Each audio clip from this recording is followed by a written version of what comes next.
नमस्कार। विद्या संसार में आपका स्वागत है। वन डे एग्जाम के लिए बहुत इंपॉर्टेंट तथ्य हैं। बस 2014 से लेकर 2026 तक की केंद्र और उत्तर प्रदेश सरकार की तमाम बड़ी योजनाओं का एक पूरा बंडल है। एक बहुत लंबा पुलिंदा है। वही तो। और आमतौर पर होता क्या है ना, जो लोग प्रतियोगी परीक्षाओं की तैयारी कर रहे होते वे बस इन योजनाओं के नाम और साल रटने बैठ जाते हैं। हाँ, और यही सबसे बड़ी गलती हो जाती है। बिल्कुल, मैं भी यही सोच रही थी। मतलब सिर्फ तारीखें रटने से क्या होगा? कुछ खास नहीं। देखिए, जब आप सिर्फ रट्टा मारते हैं ना, तो आप उस पूरी जो एक बड़ी रणनीति है उसे देखने से चूक जाते हैं। ये नीतियां यूं ही हवा में नहीं बन जाती। हाँ, किसी न किसी जरूरत के हिसाब से ही आती होंगी। सही कहा। ये हमारे समाज की बहुत ही पुरानी और गहरी समस्याओं का सीधा जवाब होती है। तो आज का हमारा मिशन यही है, हम इन तथ्यों की परतों को खोलेंगे। मतलब सिर्फ क्या और कब पर नहीं अटकेंगे, बल्कि क्यों और कैसे को समझेंगे। एकदम सही अप्रोच है। क्योंकि अगर एक बार लॉजिक समझ आ गया ना, तो फिर रटने की जरूरत ही नहीं पड़ेगी। लेकिन मैं नोट्स को देख रही हूँ और ईमानदारी से कहूँ तो मुझे ये बहुत बिखरे हुए लग रहे हैं। बिखरे हुए कैसे? मतलब एक तरफ स्वास्थ्य की बात हो रही है, दूसरी तरफ गैस सिलेंडर बांटने की योजना है, कहीं स्कूल है तो कहीं पेंशन। शुरुआत कहाँ से करें? कोई दिशा ही नहीं दिख रही। मैं समझ सकता हूँ। अगर हम इस पूरे जाल को सुलझाना चाहते हैं ना, तो हमें इसे एक इंसान के जीवन चक्र के नजरिए से देखना होगा। जीवन चक्र मतलब एक लाइफ साइकिल अप्रोच? बिल्कुल। किसी भी समाज की जो सबसे मजबूत नींव होती है, वो महिलाएं और बच्चे होते हैं, है ना? हाँ, ये तो है। तो चलिए एक बच्ची के उदाहरण से ही शुरू करते हैं। इस बच्ची के जन्म लेने से पहले ही सरकार प्रधानमंत्री मातृ वंदना योजना लेकर आती है। अच्छा, ये वही योजना है ना जिसमें गर्भवती महिलाओं को आर्थिक मदद मिलती है? हाँ, इसके तहत 5,000 रुपए की नगद सहायता दी जाती है। लेकिन यहाँ मेरा एक सवाल है, 5,000 रुपए ही क्यों? मतलब क्या ये सिर्फ एक तरह की खैरात है? नहीं नहीं, बिल्कुल नहीं। इसे खैरात समझना बहुत बड़ी भूल होगी। इसका सीधा संबंध पोषण और मजदूरी के नुकसान से है। मजदूरी का नुकसान? मैं समझी नहीं। देखिए, हमारे देश में आज भी बहुत सी महिलाएं गर्भावस्था के आखिरी दिनों तक खेतों में या साइट्स पर शारीरिक श्रम करती हैं। हाँ, क्योंकि उनके पास आराम करने की आर्थिक सुविधा नहीं होती। एकदम सही। तो ये जो 5,000 रुपए है ना, ये असल में उस वेज कॉम्पनसेशन या मजदूरी के नुकसान की भरपाई के लिए है, ताकि वो माँ आराम कर सके। ओहो, अब समझ आया। मतलब वो अच्छा पोषण ले सकें और एक स्वस्थ बच्चे को जन्म दे सकें। बिल्कुल। ये सीधे तौर पर मातृ और शिशु मृत्यु दर को कम करने का एक तरीका है। बहुत ही लॉजिकल है। अच्छा, अब मान लेते हैं कि बच्ची का जन्म हो गया, लेकिन हमारे समाज की एक कड़वी सच्चाई ये भी है कि बेटियों को अक्सर एक बोझ माना जाता है। और इसी सोच पर वार करने के लिए 2015 में बेटी बचाओ बेटी पढ़ाओ योजना लाई गई थी। पर वो तो एक तरह का अभियान है ना? वो सिर्फ एक नारा या अभियान नहीं है, ये एक मनोवैज्ञानिक हस्तक्षेप है। इसका सीधा लक्ष्य उस सामाजिक सोच को बदलना है जहां बच्चियों को कमतर समझा जाता है। और इसके ठीक साथ एक और योजना जोड़ी गई है। सुकन्या समृद्धि योजना। बिल्कुल सही। हाँ, मैंने अपने नोट्स में पढ़ा है इसके बारे में। ये बच्चियों के लिए एक खास बचत खाता है जिस पर आम खातों से थोड़ा ज्यादा ब्याज मिलता है। जी। लेकिन मैं इसे इस बड़ी तस्वीर में कैसे फिट करूं? बहुत आसान है। देखिए, बेटी बचाओ ने समाज से कहा कि बेटी बोझ नहीं है। हाँ। और सुकन्या समृद्धि ने उस बात को आर्थिक रूप से सच साबित करने का एक व्यावहारिक ढांचा दे दिया। हाँ, मतलब जब वो बच्ची बड़ी होगी। हाँ, जब वो 18 या 21 साल की होगी, तब उसकी पढ़ाई या शादी के लिए एक अच्छी खासी रकम तैयार होगी। अरे वाह! यानी माता पिता पर अचानक से कोई बड़ा आर्थिक दबाव नहीं आएगा। बिल्कुल। ये तो बहुत ही तार्किक क्रम है। जन्म से पहले मातृवंदना, फिर बेटी बचाओ और भविष्य के लिए सुकन्या समृद्धि। और स्वास्थ्य के मोर्चे पर भी सरकार साथ साथ चल रही है। आपके स्रोत मिशन इंद्रधनुष का भी जिक्र करते हैं। हाँ, जो 2014 में शुरू हुआ था। सही। इसका लक्ष्य उन सभी बच्चों का पूरा टीकाकरण करना है जो पहले किसी कारण से छूट जाते थे।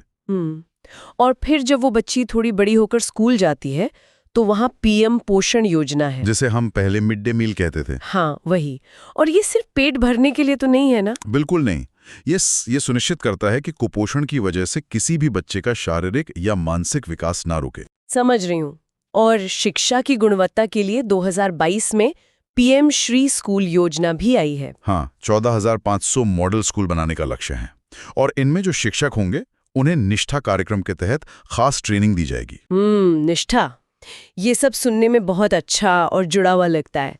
लेकिन मैं अपने नोट्स में एक और योजना देख रही हूँ, 2016 की प्रधानमंत्री उज्ज्वला योजना। हाँ, मुफ्त एलपीजी कनेक्शन वाली योजना। वही। अब मुझे एक बात समझाइए, एक गैस सिलेंडर का महिला सशक्तिकरण से क्या लेना देना है? ये बहुत अच्छा सवाल है। मतलब ये तो ऊर्जा विभाग का काम होना चाहिए ना, ये महिला विकास के बॉक्स में कैसे आ गया? इसे समझने के लिए हमें टाइम पॉवर्टी या समय की गरीबी के सिद्धांत को समझना होगा। समय की गरीबी, ये क्या होता है? देखिए, ग्रामीण भारत में एक महिला के दिन का एक बहुत बड़ा हिस्सा सिर्फ लकड़ी या उपले इकट्ठा करने में चला जाता है। हाँ, और फिर उस धुएं वाले चूल्हे पर खाना बनाने में भी घंटों लगते हैं। बिल्कुल। तो उज्ज्वला योजना सिर्फ एक साफ ईंधन नहीं दे रही है, वो असल में उस महिला को उसके दिन के 3 से 4 घंटे वापस लौटा रही है। ओह, सच कहूँ तो मैंने कभी इस नजरिए से सोचा ही नहीं था। यही तो बात है। मतलब अब वो उस बचे हुए समय का उपयोग कोई नई स्किल सीखने में लगा सकती है। हाँ, या किसी स्वयं सहायता समूह से जुड़ सकती है, कोई छोटा मोटा काम शुरू कर सकती है। और सबसे बड़ी बात, वो उस खतरनाक धुएं से बच रही है। मैंने कहीं पढ़ा था कि चूल्हे का धुआं दिन में कई सिगरेट पीने जितना नुकसान करता है। एकदम सही। तो जब आप उज्ज्वला योजना को महिला शक्ति केंद्र और 2022 के मिशन शक्ति के साथ जोड़कर देखते हैं, जो महिलाओं की सुरक्षा और सशक्तिकरण के लिए है, हाँ, तब आपको समझ आता है कि सरकार कैसे अलग अलग मंत्रालयों के जरिए एक ही बड़े लक्ष्य पर काम कर रही है। ये साइलोज में काम करने के बजाय एक पूरा इकोसिस्टम बनाने की कोशिश है। ये तो बहुत ही स्पष्ट ढांचा हो गया। मतलब अगर सुनने वाले इस लाइफ साइकिल वाले दृष्टिकोण को समझ लें तो वे परीक्षा में सिर्फ रटी रटाई सूची नहीं लिखेंगे, बल्कि उसका असली प्रभाव समझा पाएंगे। बिल्कुल, और यही सबसे ज्यादा जरूरी है। खैर, अब कहानी को थोड़ा आगे बढ़ाते हैं। मान लीजिए कि वो बच्ची या युवा अब 18 साल का हो गया है। ठीक है। वो पीएम श्री स्कूल से पढ़ चुका है। अब उसके सामने असली दुनिया की सबसे बड़ी चुनौती है रोजगार। हाँ, रोजगार हमेशा से एक बड़ा मुद्दा रहा है। और यहीं से हमारी चर्चा का अगला चरण शुरू होता है, युवा, कौशल और अर्थव्यवस्था। मैं नोट्स देख रही हूं और यहाँ योजनाओं का एक भारी भरकम पहाड़ है। जैसे प्रधानमंत्री Kaushal Vikas Yojana, startup India, stand up India, Agnipath Yojana, PM युवा, ये सब क्या है? एक नजर में तो बहुत ज्यादा लगता है। वही तो। क्या ये सिर्फ हर वर्ग को खुश करने के लिए अलग अलग योजनाएं फेंकने जैसा नहीं है? अगर आप सिर्फ सतह पर देखें तो शायद वैसा ही लगे, लेकिन इसके पीछे एक बहुत ही स्पष्ट आर्थिक मजबूरी है। मजबूरी? कैसी मजबूरी? हमारे पास दुनिया की सबसे बड़ी युवा आबादी है। इसे अर्थशास्त्र में डेमोग्राफिक डिविडेंड या जनसांख्यिकीय लाभांश कहते हैं। हाँ, यानी जब देश में काम करने वालों की संख्या उन पर निर्भर लोगों से ज्यादा होती है। बिल्कुल। लेकिन सोचिए, अगर इन करोड़ों युवाओं के पास काम नहीं होगा तो क्या होगा? तो ये लाभांश एक बहुत बड़े संकट में बदल जाएगा, बेरोजगारी बढ़ेगी। बस। तो सरकार की रणनीति क्या है? रणनीति यह है कि युवाओं की मानसिकता को नौकरी मांगने वालों से बदलकर नौकरी देने वालों में बदला जाए। एकदम सही। इसीलिए आप यहाँ 2 अलग-अलग धाराएं देखते हैं। अच्छा, कौन सी 2 धाराएं? पहली धारा है प्रधानमंत्री कौशल विकास योजना, यानी PMKVY। ये उन लोगों को इंडस्ट्री की जरूरत के हिसाब से ट्रेनिंग देती है जिन्हें सीधे नौकरी में जाना है। समझ गए। और दूसरी धारा? दूसरी धारा है उद्यमशीलता की, यानी अपना काम शुरू करने की। उद्यमशीलता, यानी 2016 के स्टार्टअप इंडिया और स्टैंड अप इंडिया कार्यक्रम। बिल्कुल। स्टार्टअप इंडिया जो है वो तकनीक आधारित नए विचारों के लिए है, लेकिन स्टैंड अप इंडिया उससे भी ज्यादा महत्वपूर्ण है। वो क्यों? क्योंकि ये विशेष रूप से अनुसूचित जाति, अनुसूचित जनजाति और महिला उद्यमियों के लिए बनाया गया है। अच्छा। पहले होता क्या था कि बैंक इन वर्गों को लोन देने से कतराते थे, क्योंकि इनके पास गारंटी देने के लिए कोई बड़ी संपत्ति नहीं होती थी। हाँ, बैंकों को तो कोलैटरल चाहिए होता है। बिल्कुल। तो ये योजना ये सुनिश्चित करती है कि हर बैंक शाखा कम से कम एक SC या ST और एक महिला को अपना व्यवसाय शुरू करने के लिए बड़ा लोन जरूर दें। ये तो बहुत ही दिलचस्प है। लेकिन जब हम बैंकिंग और लोन की बात कर ही रहे हैं तो मुझे 2014 की प्रधानमंत्री जनधन योजना के बारे में पूछना है। हाँ, जनधन तो बहुत बड़ी पहल थी। हमारे नोट्स बताते हैं कि करोड़ों जीरो बैलेंस खाते खोले गए। मुझे उस समय की बहस अच्छे से याद है। लोग काफी आलोचना कर रहे थे। हाँ, लोग कह रहे थे जब गरीब के पास पैसा ही नहीं है तो खाली बैंक खाते का क्या फायदा? ये तो सिर्फ आंकड़ों की बाजीगरी है। और वहाँ आलोचना उस समय अपनी जगह शायद सही भी लग रही थी, लेकिन आज एक दशक बाद हम देख सकते हैं कि जन धन असल में क्या था। मैं इसे एक उपमा से समझाने की कोशिश करती हूँ। हाँ, बताइए। क्या हम कह सकते हैं कि जन धन योजना घर में प्लम्बिंग या पाइपलाइन बिछाने जैसी थी? पाइपलाइन? हाँ, मतलब आप शावर चालू नहीं कर सकते अगर आपके घर में पाइप ही ना हो। 2014 से पहले सरकार कल्याणकारी योजनाओं का पैसा बाल्टियों में भरकर ले जाती थी, जिसमें कई छेद होते थे और बीच में ही सारा पैसा रिस जाता था, भ्रष्टाचार की वजह से। बिल्कुल। तो जन धन खातों ने वो पाइपलाइन तैयार कर दी। अरे वाह, ये एक बहुत ही सटीक और बेहतरीन उपमा है। आपने जो ये पाइपलाइन बिछाई ना, उसे अर्थशास्त्र की भाषा में वित्तीय समावेशन या फाइनेंशियल इंक्लूजन कहते हैं। वित्तीय समावेशन? हाँ, जब तक देश के अंतिम व्यक्ति का बैंक में खाता नहीं है, आप अर्थव्यवस्था को फॉर्मल कैसे बनाएंगे? जनधन वो बुनियादी ढांचा है जिस पर आज की सारी बड़ी योजनाएं टिकी हैं। इसका एक बहुत अच्छा उदाहरण हमारे स्रोतों में दी गई 2019 की पीएम किसान सम्मान निधि योजना है। बिल्कुल। इसके तहत किसानों को सालाना 6,000 रुपए दिए जाते हैं और ये पैसे सीधे उसी जनधन पाइपलाइन के जरिए उनके खातों में पहुंचते हैं, बीच में कोई बिचौलिया नहीं। एकदम सही, डायरेक्ट बेनिफिट ट्रांसफर। लेकिन यहाँ मैं थोड़ी असहमति जताना चाहूंगी। क्यों, क्या हुआ?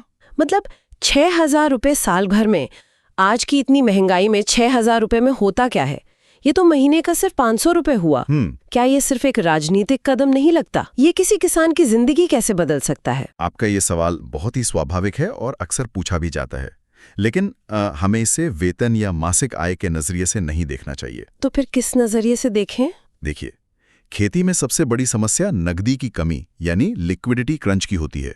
जब बुआई का समय आता है ना, तो एक छोटे किसान को बीज और खाद खरीदने के लिए तुरंत कुछ हजारों रुपयों की जरूरत होती है। हाँ, उस वक्त नकद चाहिए होता है। अब अगर उसके पास नकद नहीं है तो वो गांव के साहूकार के पास जाता है, जो बहुत भारी ब्याज वसूलता है। बिल्कुल, और यहीं से कर्ज का वो भयानक जाल शुरू होता है। तो पीएम किसान के जो 6,000 रुपए हैं, वे साल में 3 किस्तों में आते हैं, ठीक फसल चक्र के समय। ओहो! ये माइक्रो कैपिटल या सूक्ष्म पूंजी का काम करता है, जो उस किसान को साहूकार के चंगुल में फंसने से बचा लेता है। वाह, मतलब ये रकम रोजमर्रा के जीवन यापन के लिए नहीं है, ये एक बहुत ही महत्वपूर्ण समय पर मिलने वाली संजीवनी की तरह है। बिल्कुल सही समझा आपने। इस नजरिए से देखने पर तो ये योजना पूरी तरह से अलग ही लगती है। तो क्या यही तर्क पीएम स्वनिधि योजना पर भी लागू होता है? जिसमें स्ट्रीट वेंडर्स को लोन मिलता है। हाँ, जो सड़क किनारे रेहड़ी पटरी लगाते हैं। बिल्कुल, वही तर्क है। सोचिए, एक सब्जी बेचने वाले या ठेला लगाने वाले को सुबह अपना माल खरीदने के लिए कितने पैसे चाहिए होते हैं? मुश्किल से 2-4 हजार रुपए। हाँ, लेकिन बैंक उन्हें अपने दरवाजे से भगा देते थे। स्वनिधि योजना ने पहली बार उन्हें औपचारिक बैंकिंग सिस्टम से जोड़ा। ये तो बहुत बड़ा बदलाव है। और इसी तर्ज पे 2023 में पीएम विश्वकर्मा योजना भी आई है। वो किसके लिए है? कारीगरों के लिए। हाँ, जो हमारे पारंपरिक कारीगर हैं, जैसे बढ़ई, लोहार, कुम्हार, ये योजना उन्हें न सिर्फ आधुनिक उपकरण और ट्रेनिंग दे रही है, बल्कि बहुत कम ब्याज पर लोन भी उपलब्ध करा रही है। ये तो अर्थव्यवस्था के सबसे निचले पायदान पर खड़े व्यक्ति की गरिमा को पहचानने जैसा काम हुआ। बिल्कुल, यानी हमने पाइपलाइन बिछा दी, कौशल दे दिया और पूंजी भी दे दी।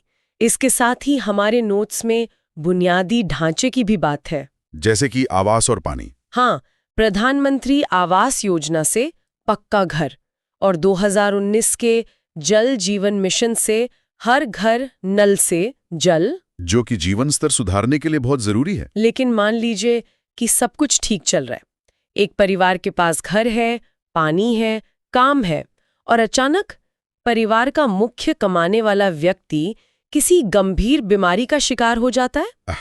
और ये वो डरावना मोड़ है जहां विकासशील देशों की लाखों कहानियां बहुत दुखद हो जाती हैं। बिल्कुल। एक बड़ी बीमारी आती है और पूरा परिवार वापस गरीबी के उसी दलदल में गिर जाता है जहां से वे सालों की मेहनत के बाद बाहर निकले थे। जो हमें हमारी चर्चा के तीसरे बड़े हिस्से की ओर ले जाता है, स्वास्थ्य और सामाजिक सुरक्षा, जो असल में जीवन का रक्षा कवच है। हाँ, हमारे नोट्स में 2018 की आयुष्मान भारत योजना का जिक्र है। दावा है कि ये दुनिया की सबसे बड़ी स्वास्थ्य बीमा योजना है। जी, जिसमें एक परिवार को सालाना 5 लाख रुपए तक का मुफ्त इलाज मिलता है। तो ये योजना इतनी महत्वपूर्ण क्यों है? ये इसलिए इतनी अहम है क्योंकि ये सीधे तौर पर आउट ऑफ पॉकेट एक्सपेंडिचर पर वार करती है। अपनी जेब से होने वाले खर्च पर। हाँ, हमारे देश में स्वास्थ्य सुविधाओं का खर्च लोगों की जिंदगी भर की बचत को निगल जाता था। आयुष्मान भारत गंभीर बीमारियों के लिए है। और छोटी बीमारियों के लिए? उनके लिए पीएम भारतीय जन औषधि परियोजना है, जिसके तहत बहुत ही सस्ती जेनेरिक दवाइयां दी जा रही हैं। ये तो बहुत अच्छी बात है। और हाँ, 2021 का आयुष्मान भारत डिजिटल मिशन भी तो है। हाँ, इसमें हर नागरिक का एक डिजिटल हेल्थ आईडी बनाया जा रहा है। हाँ, हेल्थ आईडी। लेकिन ईमानदारी से कहूँ तो जब मैंने इसके बारे में पढ़ा तो मुझे लगा कि क्या हमें सच में एक और आईडी कार्ड की जरूरत है? आधार कार्ड तो है ही, ये सोच रही हैं आप? हाँ, हमारे पास आधार कार्ड है ना। ये डिजिटल हेल्थ आईडी अलग से क्या चमत्कार करेगा? इसका काम पूरी तरह से अलग है। देखिए, आधार आपकी पहचान है, लेकिन हेल्थ आईडी आपका चिकित्सा इतिहास या मेडिकल हिस्ट्री है। अच्छा। कल्पना कीजिए कि एक व्यक्ति गांव से दिल्ली के किसी बड़े अस्पताल में इलाज के लिए आता है। आमतौर पर क्या होता है? पुरानी सारी रिपोर्ट खो गई होती है। बिल्कुल। या फिर नई जगह के डॉक्टर उन पुरानी पर्चियों पर भरोसा नहीं करते हैं। हाँ, वो कहते हैं कि सारे टेस्ट दोबारा करवाओ। और मरीज को फिर से हजारों रुपए के ब्लड टेस्ट और स्कैन करवाने पड़ते हैं। लेकिन डिजिटल हेल्थ आईडी के साथ उस मरीज का पूरा इतिहास, ओहो, उसे कौन सी दवा से एलर्जी है, पिछले टेस्ट के नतीजे क्या थे, सब कुछ एक जगह सुरक्षित रहता है। ये व्यवस्था को तेज, पारदर्शी और सस्ता बनाता है। ये सचमुच बहुत व्यवहारिक है। मतलब ये बार बार होने वाले फालतू खर्च को रोकता है। एकदम सही। लेकिन सुरक्षा के मामले में जिस चीज ने मुझे सबसे ज्यादा हैरान किया वो है प्रधानमंत्री सुरक्षा बीमा योजना। हाँ, उसका प्रीमियम। हमारे नोट्स में लिखा है कि इसका प्रीमियम सिर्फ 20 रुपये सालाना है। मतलब सिर्फ 20 रुपये, और इसमें 2 लाख रुपए का दुर्घटना बीमा मिलता है। और इसके साथ जीवन ज्योति बीमा योजना भी है। हाँ, मुझे ये समझाइए कि कोई भी बीमा कंपनी सिर्फ 20 रुपए में ये कैसे दे सकती है? इसमें पेंच क्या है? क्या ये मॉडल टिक पाएगा? ये शक होना बहुत लाजमी है, लेकिन यकीन मानिए इसमें कोई पेंच नहीं है। ये लॉ ऑफ लार्ज नंबर्स यानी बड़ी संख्याओं के नियम का कमाल है। बड़ी संख्याओं का नियम? हाँ, देखिए, जब आप कुछ हजार लोगों का बीमा करते हैं तो जोखिम ज्यादा होता है और प्रीमियम महंगा हो जाता है। लेकिन जब आप जनधन खातों के जरिए करोड़ों लोगों को एक साथ इस योजना का हिस्सा बनाते हैं तो जोखिम इतने बड़े स्तर पर बढ़ जाता है कि लागत अपने आप जमीन पर आ जाती है। अच्छा, मतलब ये मास वॉल्यूम की ताकत है। बिल्कुल। इसे हम रिस्क मैनेजमेंट का लोकतंत्रीकरण कह सकते हैं। पहले बीमा सिर्फ उन लोगों के लिए था जो महंगा प्रीमियम दे सकते थे। हाँ, गरीबों के लिए तो सोचना भी मुश्किल था। लेकिन अब असंगठित क्षेत्र का मजदूर भी अटल पेंशन योजना का फायदा ले सकता है, और बुजुर्ग वय वंदना योजना का, एक कल्याणकारी राज्य का अंतिम लक्ष्य यही होता है कि वो अपने नागरिकों के नीचे एक मजबूत सोशल सेफ्टी नेट बिछा दे। बिल्कुल। केंद्र सरकार की ये नीतियां वाकई एक बहुत बड़े कैनवास पर खींची गई लकीरों जैसी हैं। हाँ, बहुत बड़े स्तर पर काम हो रहा है। लेकिन एक सच्चाई ये भी है कि नीतियां भले ही दिल्ली के एसी कमरों में बनती हों, उनका असली परीक्षण तो राज्यों के स्तर पर ही होता है ना। जमीन के धूल में। बिल्कुल। भारत इतना बड़ा और विविध देश है कि एक ही छड़ी से सबको नहीं हाँका जा सकता। इसलिए ये समझना बहुत जरूरी है कि राज्य के स्तर पर क्या हो रहा है। हमारे स्रोत उत्तर प्रदेश के मॉडल पर खास जोर देते हैं। उत्तर प्रदेश कोई आम राज्य नहीं है। इसकी आबादी कई यूरोपीय देशों से ज्यादा है, इसलिए वहां जो भी लागू होता है उसका पैमाना बहुत विशाल होता है। हाँ, यहाँ कुछ बहुत ही दिलचस्प योजनाएं हैं, जैसे वन डिस्ट्रिक्ट वन प्रोडक्ट या ODOP। मैंने इसके बारे में काफी सुना है। हर जिले के एक विशेष उत्पाद को बढ़ावा देना। हाँ, लेकिन मुझे ये जानना है कि क्या ये सिर्फ एक मार्केटिंग का तरीका है या इसके पीछे कोई ठोस अर्थशास्त्र काम कर रहा है? इसके पीछे बहुत ही ठोस हाइपर लोकल अर्थशास्त्र हैं। देखिए, उत्तर प्रदेश ऐतिहासिक रूप से शिल्पकारों का राज्य रहा है। जैसे अलीगढ़ के ताले। हाँ, अलीगढ़ के ताले, भदोही के कालीन, फिरोजाबाद की चूड़ियां। लेकिन बिचौलियों और आधुनिक मशीनों के कारण ये सारे उद्योग धीरे धीरे मर रहे थे और कारीगर रोजगार के लिए दिल्ली या मुंबई पलायन कर रहे थे। बिल्कुल। ODOP का असली मकसद इन ऐतिहासिक क्लस्टर्स को वापस जिंदा करना है। समझ रही हूँ। सोचिए, अगर अलीगढ़ के ताला बनाने वाले कारीगर को वहीं पर आधुनिक तकनीक, लोन और बाजार मिल जाए तो वो अपना राज्य छोड़कर क्यों जाएगा? वो तो है। ODOP असल में पलायन को रोकने का एक बहुत प्रभावी टूल है। जी, आप स्थानीय अर्थव्यवस्था को मजबूत करके एक बहुत बड़ी राष्ट्रीय समस्या का हल निकाल रहे हैं। ये बहुत ही शानदार है।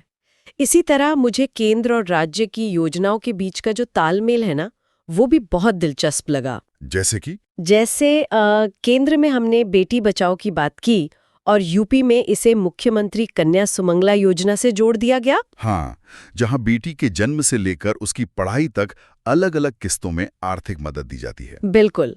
राज्य सरकारें अक्सर राष्ट्रीय लक्ष्यों को अपनी स्थानीय जरूरतों के हिसाब से ढाल लेती हैं। ये कोऑपरेटिव फेडरलिज्म का अच्छा उदाहरण है। एक और योजना है जिसने मेरा ध्यान खींचा, अभ्युदय योजना। हाँ, मुफ्त कोचिंग वाली योजना। हाँ, इसके तहत आईआईएस, नीट, जेईई जैसी बड़ी प्रतियोगी परीक्षाओं के लिए छात्रों को मुफ्त कोचिंग दी जाती है। मुझे लगता है कि ये उन युवाओं के लिए एक गेम चेंजर है जो छोटे शहरों से आते हैं और लाखों रुपए फीस नहीं दे सकते। एकदम सही।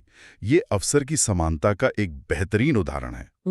देखिए, जब एक प्रतिभाशाली गरीब छात्र महंगे संसाधनों के अभाव में पीछे रह जाता है ना, तो ये सिर्फ उस छात्र का नुकसान नहीं है, बल्कि पूरे समाज का नुकसान होता है। बिल्कुल। और स्थानीय समस्याओं को सुलझाने का एक और उदाहरण पंचामृत योजना है। हमारे नोट्स बताते हैं कि ये गन्ने की खेती से जुड़ी है। हाँ, गन्ना उत्तर प्रदेश की रीढ़ है, खासकर पश्चिमी यूपी की। तो इसके लिए अलग योजना क्यों? क्योंकि केंद्र सरकार पूरे देश के लिए एक सामान्य कृषि नीति बना सकती है, लेकिन गन्ने में पानी की खपत कम करने, लागत घटाने और पैदावार बढ़ाने का जो काम है, वो राज्य को ही करना होगा। हाँ, राज्य सरकार को ही पंचामृत योजना जैसी विशिष्ट नीतियों के जरिए करना होगा।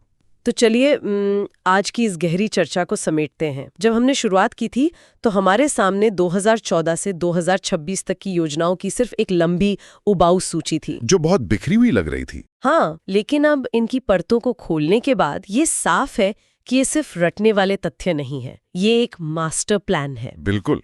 ये एक ऐसी व्यवस्था का निर्माण है जो एक नागरिक को सर्वाइवल से निकालकर एम्पावरमेंट की ओर ले जाती है और फिर उसे वेल्थ क्रिएशन के लायक बनाती है। जन्म से लेकर बुढ़ापे तक हर कड़ी को जोड़ने की कोशिश की गई है। ये सचमुच एक बहुत ही व्यापक और महत्वाकांक्षी ब्लूप्रिंट है। जो लोग प्रतियोगी परीक्षाओं की तैयारी कर रहे हैं, अगर वे इस कनेक्टिंग द डॉट्स वाले नजरिए को अपना लेना, तो उनकी समझ बहुत गहरी हो जाएगी। हाँ, फिर कुछ भी रटना नहीं पड़ेगा। लेकिन इस पूरे चर्चा के अंत में मैं सुनने वालों के लिए एक विचार छोड़ना चाहता हूँ। बताइए, वो क्या है? देखिए, इन सभी योजनाओं की जो रूपरेखा है, इनके भारी भरकम बजट और कागजों पर इनके लक्ष्य बहुत ही शानदार लगते हैं। एक पूरा ढांचा तैयार हो चुका है। लेकिन जब आने वाले वर्षों में इन योजनाओं का असली मूल्यांकन होगा, तो हमें ये पूछना होगा कि हमारी सफलता का पैमाना क्या है। आप क्या कहना चाह रहे हैं? क्या हम सिर्फ ये गिनेंगे कि कितने हजार करोड़ रुपए खर्च हुए, कितने नए बैंक खाते खुले या कितने प्रमाण पत्र बांटे गए? ओहो, आप कहना चाहते हैं कि सिर्फ आंकड़े ही सब कुछ नहीं है? बिल्कुल नहीं। असली परीक्षा तो उस गहरे सामाजिक और मनोवैज्ञानिक बदलाव को मापने की है। जमीनी हकीकत। हाँ, क्या एक ग्रामीण महिला के जीवन में असलियत में वो समय की आजादी आई है? क्या वो युवा उद्यमी सच में अपना बिजनेस खड़ा कर पाया है? क्या एक बीमार व्यक्ति को बिना किसी डर के अस्पताल में इलाज मिल पा रहा है? ये बहुत ही अहम सवाल है। नीतियां कागजों पर तो बहुत अच्छी हैं, लेकिन असली चुनौती उन आंकड़ों को जमीन पर सच होते हुए, लोगों की जिंदगियां बदलते हुए देखने की है। आंकड़ों का जमीन पर सच होना, ये एक बहुत ही शक्तिशाली विचार है। शुरुआत में हमने कहा था कि ये एक ऐसी सरकार की कहानी है जो आपका हाथ थामना चाहती है, लेकिन क्या वो पकड़ इतनी मजबूत है कि कोई पीछे न छूटे? यही वो सवाल है जिसके साथ आज हम सुनने वालों को छोड़ रहे हैं। इन नीतियों के पीछे के अर्थशास्त्र और सामाजिक विज्ञान पर विचार जरूर कीजिएगा जी। ऐसे ही और वीडियो के लिए आप किस विषय पर वीडियो चाहते हैं वो कमेंट में जरूर बताएं और हमारे वीडियो को लाइक करें, शेयर करें, सब्सक्राइब करें। धन्यवाद।